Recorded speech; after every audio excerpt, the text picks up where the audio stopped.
and vibrant hair. She is a workaholic. Mati ka na siya magtrabaho ngayon. Hindi po yan class presentation.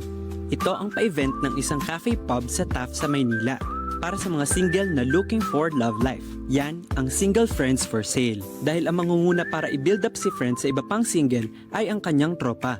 Gaya na lang ni Renz Bernardo na Ginang hanapan ng love life ang kanyang kaibigan na si Avon. Hopefully, magkaroon na siya ng love life by tonight. Noong una, akala ko yung gagawa ng presentation para ibenta siya. Pero di na ako makapag-back out kasi nakapag-register na siya. I hope to meet new people and maka-interact yung ibang maybe adults in my same age range. Depende kung meron. Open to dating naman si Avon. Pero, aminado siyang sigurista siya dahil sa bad experiences niya in the past. Simple lang ang mechanics ng Friends for Sale. May registration fee na 399 pesos na may kasama ng free cocktails. Ang kaibigang seller, ipapakilala through PowerPoint presentation ang single friend. Mula pangalan, edad, preferences, ang kanyang pros and cons, at kung ano pa man ang nais mong isamang detalye. Pero teka, linawin lang natin na walang auction o bidding na mangyayari. Rekta na agad sa question and answer after presentation. Meron po ba kayong nagawang mali kay ma'am na ayaw nyo nang maulit sa mamimit nyo tonight? Matapos ang Q&A portion, pwede mo nang hintayin sa upuan ang mga interesadong magmamind sa'yo. Kung hindi man magustuhan ni single friend si minor, pwedeng tumanggi. At maging siya, pwede ring maging minor sa iba pang single. Naisip daw ito ni Bob na CEO ng Cafe Pub dahil sa dating apps na para sa kanya ay hindi epektibo. Oras na raw para bumalik sa dating nakagawian, ang pagrereto ng kaibigan. I think a lot of people are moving away from dating apps. And that's, they want something more physical, more real. So I think yun yung main motivation. So why not put it in a scale na ganito? Kung mahiyain ka, hanapin na ang ultimate wingman. Baka naman nasa kamay na ng mga kaibigan mo ang pag-asang magka-love life. Mobile journalist RR Tubisi po. Hatid ang mukha ng balita. Pag-usapan pa natin ang Friends for Sale event sa Cafe Pub sa Maynila kasama si Mobile Journal RR Tubise. Aba RR, sugod na. Okay, kailan at paano ba nagsimula itong tinatawag na Friends for Sale? Pops, itong Friends for Sale ng, ng Default Cafe Pub actually, relatively new siya, Pops. So, 2 months pa lang siya and pang-apat na Friends for Sale pa lang nila ito. Okay, sino-sino yung madalas sumali maliban sa'yo? Unfortunately, Pops, hindi ako sumali dito. Talagang Okay, nakinood di ka lang ako. sumali. Hindi rin ako Sa ngalan ng patas na pagbabalita yan. Pagbabalita yan. Pero nag-immerse naman tayo, Pops. Kasi Nag-immerse ka, nagtanong naman tayo sa mga, dun sa Q&A portion. Pero yun, yung mga sumali, madalas talaga mga professional. Wala namang age limit.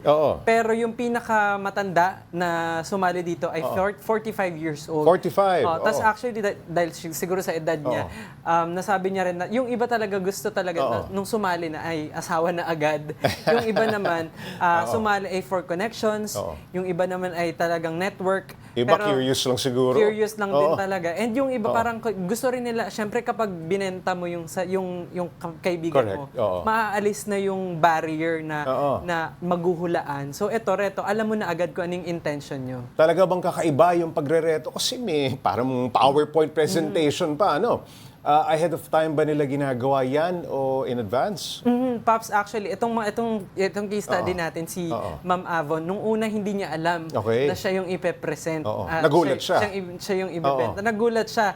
So, ang ginawa nung kaibigan niya, si Ma'am Renz, ay pasikretong kinuha yung information sa kanya, pakunti-kunti, and then saka ginawa yung PowerPoint presentation, and then yun yung ipe-present nila doon sa Default Cafe Pub. Paano kung yung tinatawag na minor, ayaw naman ni single? Yes. Okay lang ba yun? Yes, Pops, actually okay lang naman. Itong Cafe Pub, yung Cafe Pub na napuntahan naman natin, yung Default, is a safe space naman siya, Pops. Mukhang game naman lahat, ano? Game naman lahat, wala namang killjoy, and lahat ng, kumbaga, syempre may alcohol eh. Correct. So kung meron man magiging hostile because of that, talagang i-evict naman doon sa Cafe Pub. And yun, So, safe naman siya talaga para sa mga gustong magbenta ng Oo. kaibigan. Yung mga sumali rito, paano raw nila nalaman yung event na yan? Pops, ako kasi, nalaman ko yung event na ito through TikTok. Okay. Tapos, madalas marami sa kanila, nalaman din nila ito through TikTok. And then, yung page nila, yung Default Cafe Pub, heavily pinopromote din naman nila sa social media yung kanilang event.